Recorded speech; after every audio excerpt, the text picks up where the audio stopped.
मकर राशी मे महिन्यात या 5 चुका करू नका, नाहीतर बर्बाद होऊन जाल. श्री स्वामी समर्थ. मित्रांनो, मकर राशीच्या जातकांनो, तुमच्या आयुष्यात असं काही महाभूकंप घेऊन येणार आहे ज्याची कल्पना कदाचित तुम्ही तुमच्या स्वप्नातही केली नसेल. तुम्हाला वाटतंय की शनीची 7.5 आता संपत आली आहे, इथून पुढे सगळं काही सुरळीत होईल. तर थांबा, तर तुम्ही ऐका, एका खूप मोठ्या अडचणीत आहात. मे महिन्याच्या 15 तारखेला ग्रह नक्षत्राची अशी एक भयानक युती होणार आहे जे तुमच्या नशिबाचे दरवाजे उघडण्याऐवजी तुमची पायाखालची जमीन सरकू शकते. या महिन्यात एका बाजूला ब्रह्मांड तुमच्यासाठी कुबेराचा खजिना घेऊन तयार करत आहे, तर दुसरीकडे तुमच्याच राशीचा स्वामी वक्रदृष्टी तुमच्यावर पडणार आहे. तुमच्या जवळची, तुमच्या ताटातली व्यक्ती तुमच्या पाठीत खंजीर खुपसणार असण्याची कारस्थान रचत आहे. तुमचं हस्तखेळतं घर अचानक वादाचं रणांगण बनणार आहे. आणि सर्वात महत्त्वाचा प्रश्न, या महिन्यात तुमचा बँक बॅलन्स अचानक वाढणार आहे, हे पूर्णपणे रिकामं होणार आहे. या प्रश्नांची उत्तरं जाणून घेताना तुमच्या अंगावर शहारा आल्याशिवाय राहणार नाही. असे विशेष व्हिडिओमध्ये मी तुम्हाला अशा 5 भयानक चुका सांगणार आहे. जर तुम्ही ते मे महिन्यात चुकूनही हे केलं तर तुमचं नशीब कोळशासारखं काळं व्हायला वेळ लागणार नाही. पण जर तुम्ही योग्य वेळी हा इशारा समजून घेतला तर जगातील कोणतीही ताकद तुमची प्रगती थांबवू शकणार नाही. हा व्हिडिओ शेवटपर्यंत पहा, कारण यातील एक गुप्त माहिती तुमच्या आयुष्यावर आलेली खूप मोठ्या संकट टाळू शकते. चला तर मग पाहूया मकर राशीसाठी मे महिना नेमका कसा थरारक ठरणार आहे. मकर राशीच्या जातकांनो, मे महिन्याच्या सुरुवातीलाच तुमचा राशी स्वामी श्रेणी आणि दुधाचे एक अत्यंत दुर्मिळ स्थिती तुमच्या कार्यक्षेत्रात मोठे फेरबदल घडवून आणणार आहे. लवकरच ही मुळातच कष्टाची आणि शिस्तीची राशी आहे, पण या महिन्यात तुमची निर्णय क्षमता एका वेगळ्याच उंचीवर असेल. तुम्ही गेल्या कित्येक महिन्यापासून जो व्यवसाय गुंतागुंतीत किंवा ऑफिसमधील राजकारणात अडकवला होता, त्यातून बाहेर पडण्याचा एक गूढ मार्ग तुम्हाला अचानक सापडेल. तुमच्या कामाच्या ठिकाणी तुमची मांडणी आणि तुमची स्मार्ट वर्क करण्याची पद्धत पाहून तुमचे विरोधक काही थक्क होतील. विशेषतः जे लोक तंत्रज्ञान व लोखंड मॅन्युफॅक्चरिंग क्षेत्राशी संबंधित आहेत त्यांना या काळात एखादी मोठी सुवर्णसंधी चालून येते. मात्र यावेळी तुम्हाला अत्यंत सावध राहण्याची गरज आहे. 11 महिन्यानंतर ग्रहांची स्थिती अशी बनत आहे की तुमच्या आत्मविश्वासाचे रूपांतर अहंकारात होऊ शकते. मकर राशीला हट्टीपणा करण्याची आणि स्वतःचेच मत खरी करण्याची जुनी सवय आहे. ही सवय महिन्यात तुम्हाला प्रगतीला मोठा ब्रेक लावू शकते. तुमचे वरिष्ठ व्यवसाय भागीदार तुम्हाला काही महत्त्वाचे सल्ले देतील जे कदाचित तुम्हाला सुरुवातीला पडणार नाहीत, पण ते धुडकावून लावणे तुमच्या भविष्यासाठी घातक ठरू शकते. लक्षात ठेवा, या महिन्यात फक्त कष्ट करून चालणार नाही, तर तुम्हाला मास्टर स्ट्रोक खेळण्याची योग्य वेळेची आणि संयमाची अत्यंत गरज भासणार आहे.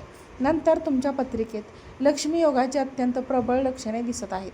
तुमच्या धनस्थानावर वक्रदृष्टी पडल्यामुळे तुम्हाला अशा ठिकाणाहून पैसा मिळू शकतो तर तुम्ही अशा पूर्णपणे सोडून दिली होती.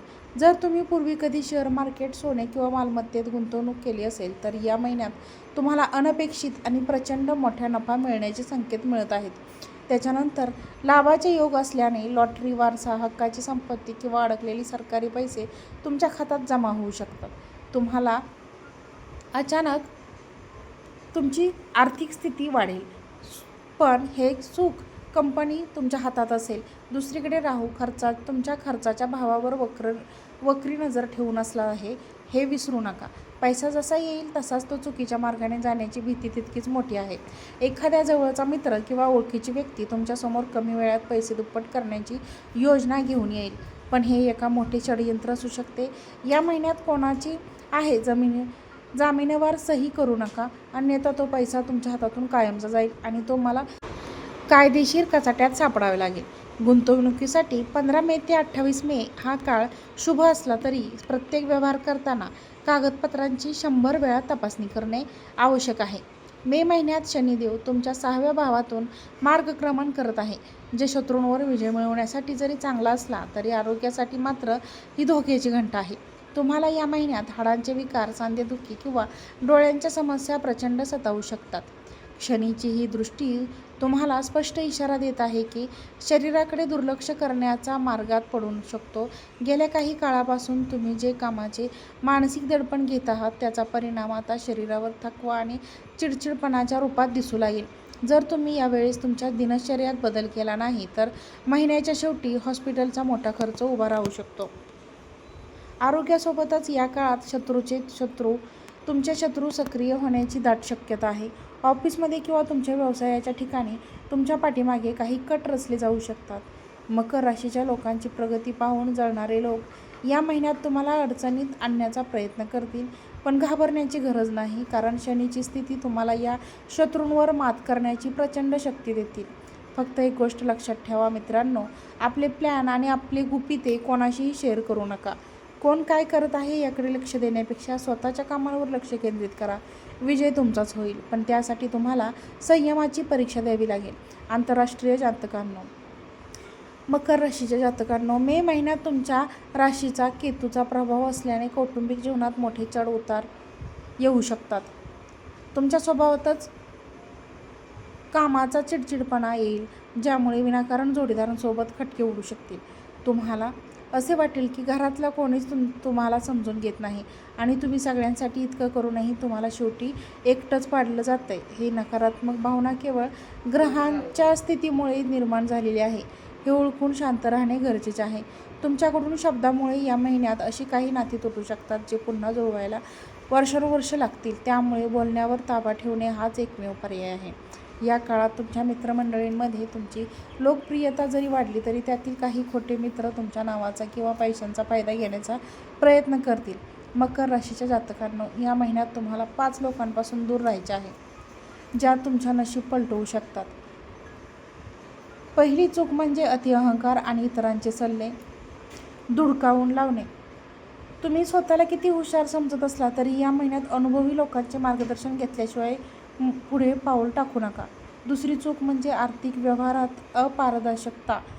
जोडीदारापासून किंवा घरच्यांपासून लपवून केलेली कोणतीही गुंतवणूक पूर्णपणे बुडण्याची शक्यता. तिसरी चूक म्हणजे शारीरिक संस्थेत आपले दुर्लक्ष. किरकोळ आजारांवर काढला तर त्यांचे रूपांतर मोठ्या व्याधीत होऊ शकते. चौथी चूक म्हणजे नात्यांमध्ये तर्काचा अजिबात अतिवापर करणे. नातेही प्रेमाने विश्वासाने चालतात, प्रत्येक नात्यात लॉजिक शोधू नका. पाचवी आणि सर्वात गंभीर चूक म्हणजे नकारात्मकता आणि जुने शत्रूंवर पुन्हा विश्वास ठेवणे. वरील व्हिडिओ तुम्हाला आवडला असेल तर व्हिडिओला एक लाईक करा. चॅनलवरती नवीन असाल तर चॅनलला सबस्क्राईब करा आणि हा व्हिडिओ जास्तीत जास्त लोकांना शेअर करा. आजचा व्हिडिओ पाहिल्याबद्दल तुम्हा सर्वांचे मनापासून धन्यवाद. श्री स्वामी समर्थ.